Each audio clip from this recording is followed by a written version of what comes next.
Today, let us take some time to study the Word of God under the title, Guided by the Spirit and the Bride.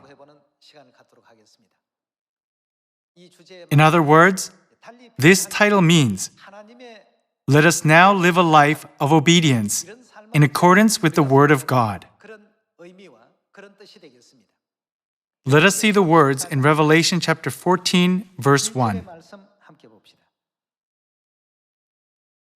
Then I looked, and there before me was the Lamb, standing on Mount Zion, and with him 144,000, who had his name and his father's name written on their foreheads.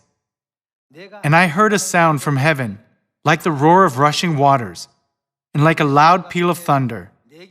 The sound I heard was like that of harpists playing their harps. And they sang a new song before the throne and before the four living creatures and the elders. No one could learn the song except the 144,000 who had been redeemed from the earth. These are those who did not defile themselves with women, for they kept themselves pure. They follow the Lamb. Who is the Lamb? The Lamb is Jesus. They follow the Lamb wherever he goes. Our thoughts and judgments are important. However, the Bible and the prophets emphasize that we must trust God's thoughts and judgments.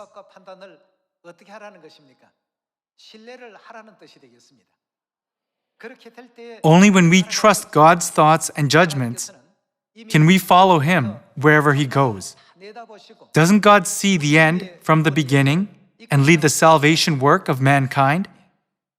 We must absolutely believe and trust that God's will is preordained and certain, so it will be fulfilled without any fail.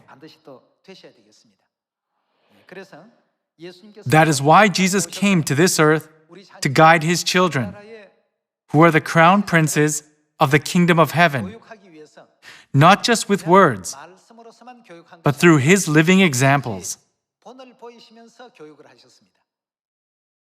Let us see His teaching in John chapter 13, verse 15.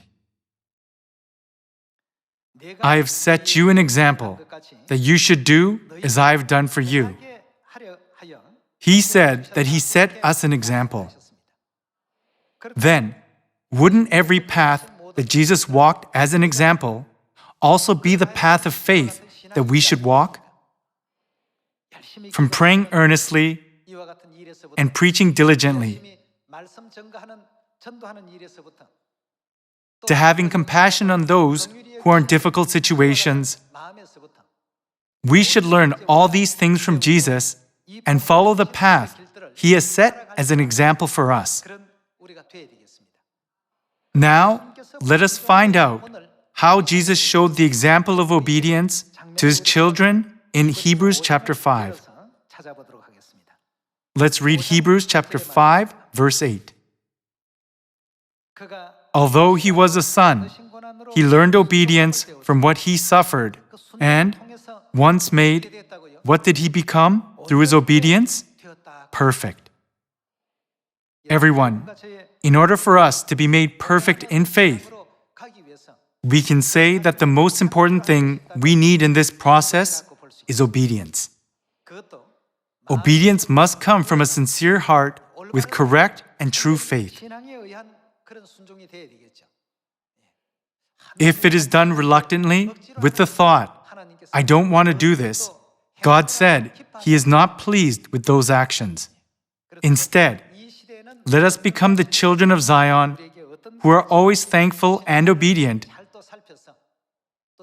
to the guidance of the Spirit and the Bride by thinking, what teachings are they giving us in this age?